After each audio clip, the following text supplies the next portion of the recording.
Hello friends, welcome back to my channel SRK drama explain. Friends, ये video मैं लोगों के एंटरटेनमेंट के लिए बनाती हूँ, so please watch full, share, subscribe and like this video.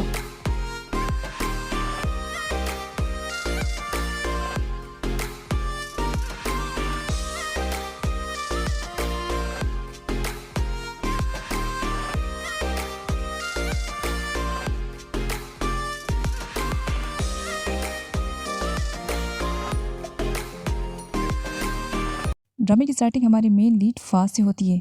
दिखने में बहुत ही ज़्यादा भोली भाली सीधी सादी सी है और खूबसूरती के मामले में तो सबका रिकॉर्ड तोड़ती है। लेकिन कहते हैं ना, किसी की खूबसूरती और उसके भोलेपन पर कभी नहीं जाना चाहिए, क्योंकि जो जैसा दिखता है वैसा होता नहीं है। फा के पास्ट में कुछ ऐसी चीज़ें हुई है जिसने उसे रिवेंज लेने पर मजबूर कर दिया है और अपना रिवेंज लेने के लिए वो थाईलैंड के एक बहुत बड़े कंपनी में जॉब इंटरव्यू के लिए आई हुई थी, जहाँ पर उसकी मुलाकात रिया से होती है। रिया खूबसूरती में किसी से कम नहीं है। इसी खूबसूरती का इस्तेमाल करके आज तक के सारे गेम वो जीतती आई हुई थी और यहाँ पर वो फा से कहती है कि वो अपना टाइम वेस्ट कर रही है, क्योंकि इस जॉब को वो खुद ही उड़ा कर लेकर जाएगी, तो वो बेटर रहेगा यहाँ से चली जाए। रिया इतनी कॉन्फिडेंस से इस वजह से बोल रही थी क्योंकि जॉब इंटरव्यू लेने वालों में से एक उसकी पहचान की आंट निकल जाती है और इसी की वजह से रिया के अंदर इतना कॉन्फिडेंस आया था कि उसने फा को जॉब इंटरव्यू से बाहर जाने के लिए कह दिया था।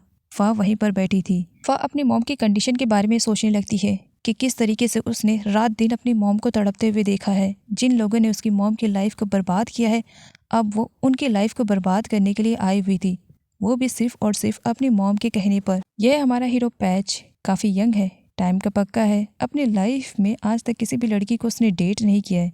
अगर पॉजिटिव है तो सिर्फ और सिर्फ अपनी बिजनेस और अपने परिवार को लेकर के। जॉब इंटरव्यू के लिए आने वाले लोगों का रिकॉर्ड चेक कर रहा था और उसमें उसे फा का रिकॉर्ड भी मिलता है। फा को देख करके उसके फेस पे एक स्माइल सी आ जाती है। वो भी इस वजह से क्योंकि आज से कई साल पहले जब पैच आर्मी में था तब उसने फा की जान बचाई थी। जब उसने फा को पहली बार देखा था तभी वो अपना दिल फा को दे बैठा था। तब से आज तक उसने किसी भी लड़की को डेट नहीं किया। फा और पैच की पहली मुलाकात काफ़ी अच्छी रहती है। पैच जब कंपनी पहुंचता है तब उससे मिलने के लिए उसकी सिस्टर प्लॉय आती है। प्लॉय पैच से कहती है कि उसे क्या ज़रूरत थी लैंड खरीदने के लिए, जबकि उनके बिजनेस के लिए अभी बहुत सारी लैंड है। तब पैच अपनी सिस्टर को समझाने की कोशिश करता है जिस लैंड को उसने अभी लिया है उसका रेट कम था, लेकिन आगे चल करके अगर वो उस लैंड पर बिल्डिंग बनाते हैं तो वो बहुत प्रॉफिट कमा सकते हैं। यह है लीसा, नेचर की काफ़ी अच्छी है, प्लॉय की दोस्त है और पैच से मिलने के लिए आई हुई थी। लीसा और पैच की अंडरस्टैंडिंग काफ़ी अच्छी है, इसी वजह से सब उन दोनों को सजेस्ट करते हैं कि उन दोनों को शादी कर लेनी चाहिए, जबकि लीसा का मानना ऐसा नहीं है, इस वजह से क्योंकि वो किसी और से प्यार करती है। पैच के आने के बाद इंटरव्यू लेने का काम स्टार्ट किया जाता है। 1 बाय 1 करके सभी लोग इंटरव्यू देने के लिए आते हैं।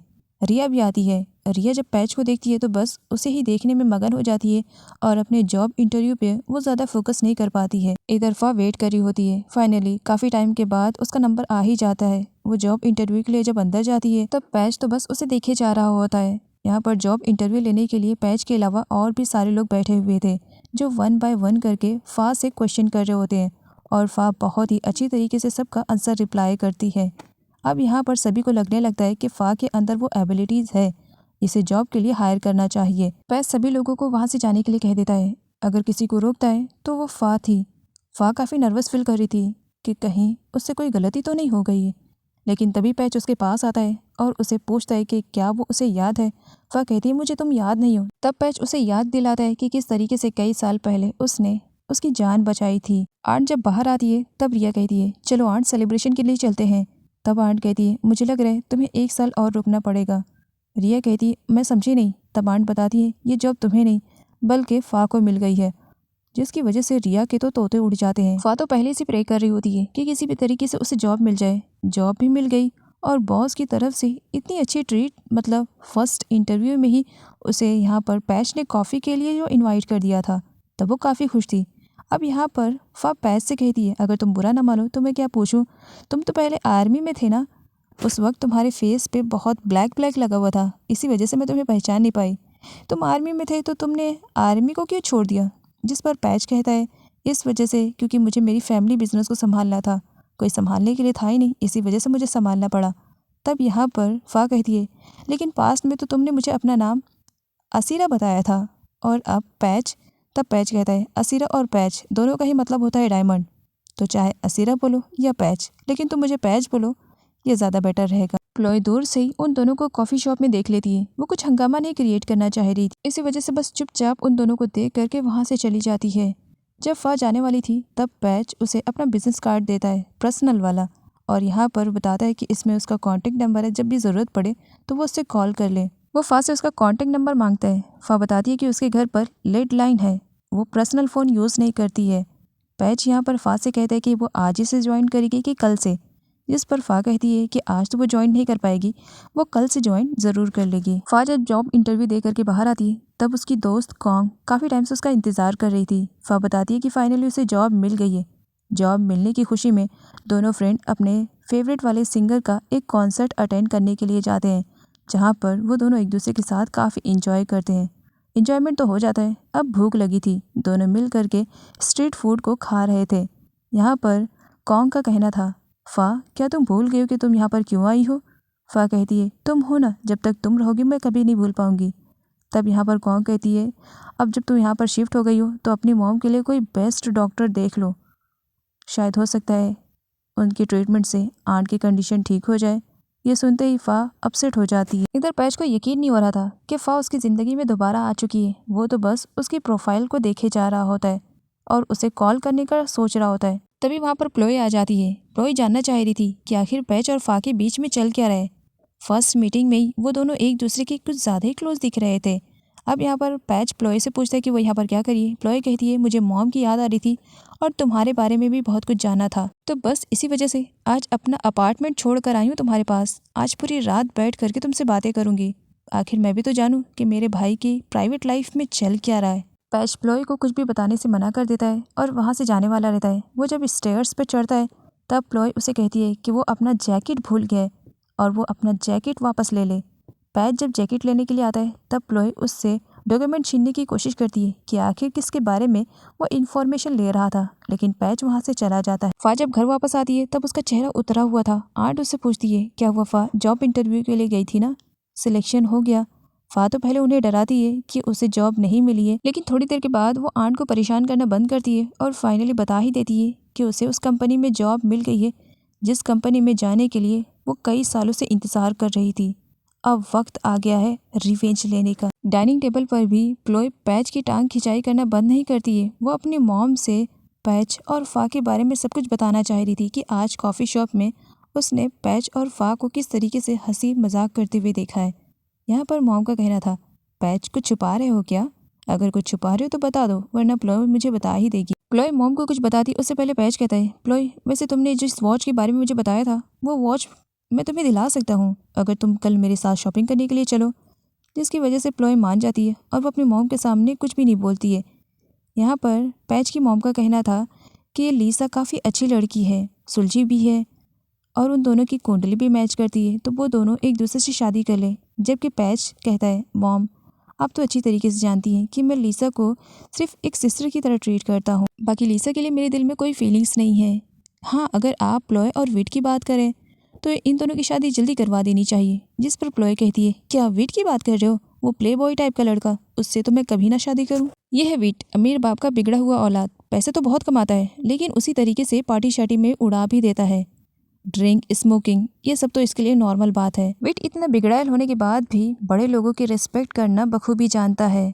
अपने से बड़ों की वो हमेशा रिस्पेक्ट करता है। एक मुख ने विट को ड्रिंक छोड़ देने के लिए कहा है। एक्चुअली विट प्लॉय से बहुत ज़्यादा प्यार करता है और विट का प्यार एक तरफा है।